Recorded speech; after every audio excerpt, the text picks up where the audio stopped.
soo dhawaada mar kale fideogii shalay waxaan ka raali gelinayaa waxaa igu shidnaa bahasha ka qaada marka cuntada la karinayo urtay waxaa marka taas baa qaylinaysay igaraa la ahaada buuq baa la socday mar kale ayaan waxaan ka hadlayaa dadka loo yaqaano barayaasha afka Soomaaliga lagu dhaho afka Carabigana lagu dhaho macallin jooga goobaha lagu barto Quraanka iyo dhibta ay caruurta u geystaan ayaan ka hadlayaa mar labaad waana ka hadli doonaa marar badan hadii ay yiraahdo hadalkii wuxuu daaran yahay in wax laga bedelo barayaasha ayaguna wax iska bedelaan wuxuu daaran yahay baraarujin iyo waalidiinta inaan baraarujinayo oo u dirayo maankooda iyo maskaxdooda inaysan caruurtooda aysan u iibinin jirdil nacayb doog ay la noolaadaan weligood jirkooda waxay markaa taas bay iga tahay waalidku inay waxay bixiyaan lacag bay bixiyaan lacagtooda markaa ma fiicna in caruurtooda ay noqoto mid lagu dhibaateeyo oo lagu xanuujiyo guriga caruurta wax lagu bara ama meesha ma goob inay noqoto goob waxbarasho oo ilmuhu ay u soo hiloobaan oo u yimaadaan aysan noqonin goob laga argagaxo oo ilmuhu ay ka cararaan oo ay nabcaadaan oo ma garanaysaa u samaysan meel caruurta lagu dhibaateeyo lagu cinqaabo fariintaan gudbinaya waa untaa oo keli ah jirdilka caruurta loo geysto waxaa ka mid ah in banaanka loo bixiyo labada dhagood ay qabtaan la foorariyana ay foorarsadaan intay gacmaha ka soo bixiyaan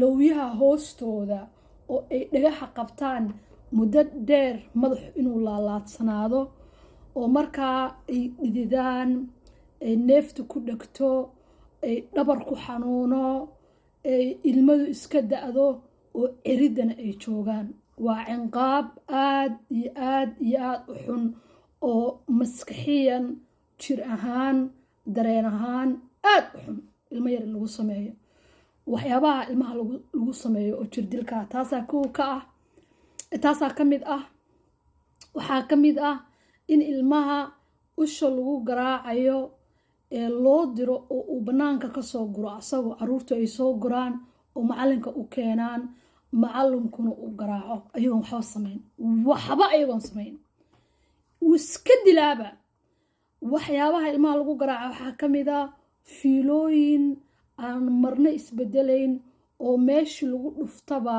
ay maqaarku kor u kacayo uu fiiqmanayo oo ahaanaysa calaamad weligeed ku dhignaata sida taa aniga dabku ii galay oo kala ah ayaa jirka caruurtu ay leeyihiin waxaa moodaysaa in la gubay oo la foormeeyey ama la muufeeyey maqaarkooda waxaana keenay ushi ay la dhaceen fiilada ama jeedalka lala dhaco loo samaysto fardaha ayaa maqaarka looga qaadaa ilmaha markii la dilayo waxaa loo xiraa indhaha markii loo duubo ma arkayo qofka dilaya waxaana garaaca ardayda oo dhan ayuu macallinku adeegsadaa markuu asigu daalo waxaana lagu qaadaa wax la dhaho washamsi cunugaasoo meel kasta laga garaaco il dheg af gacan gibi markaasuu ma carari karo oo ma haysto meel uu cararo oo guriga kama haysto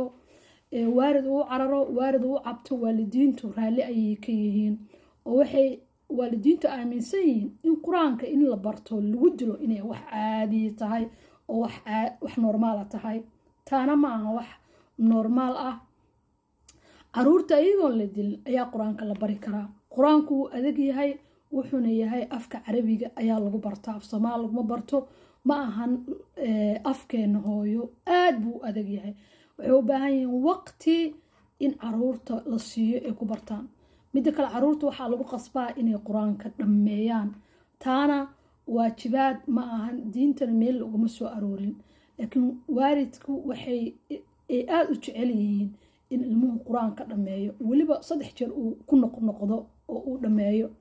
waxaa kaloo ilmaha xujo looga dhigaa inuu dusha ka yaqaano qur-aanka oo dhan. sidaa darteed marka wax qof caadiyo ilmo yar uu samayn karo ma ahan.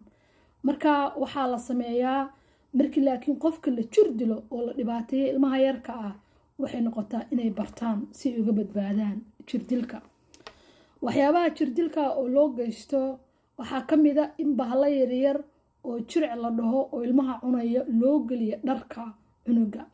waxaa ka mid a jirdilka ilmaha loo geysto waxaa weeye oo ka mid ah in cunnada in silsilad markuu la dilo kabacdi la rafaadiyo ee dhagaha uu qabsado waxaas cinqaaba maro in silsilad lugta looga xiro oo cuntada aan iyo cabitaanka intaba loo diido oo macallinku uu ku reebto baruhu uu ku reebto guriga ay ku reebto maxaa la dhahaa dugsiga oo markaana uusan haysan wuxuu cuno wuxuu cabo halkaasoo albaabka dusha looga xiro uusan haysan iftiin usoo gala meeshu ay mugdi tahay mararka qaar ay habeen ku gaarto oo meesha ayna nal lahayn ilmaha yarka uu argagaxo uu iska ooyo lagu iloobo uu muddo ku xirnaado.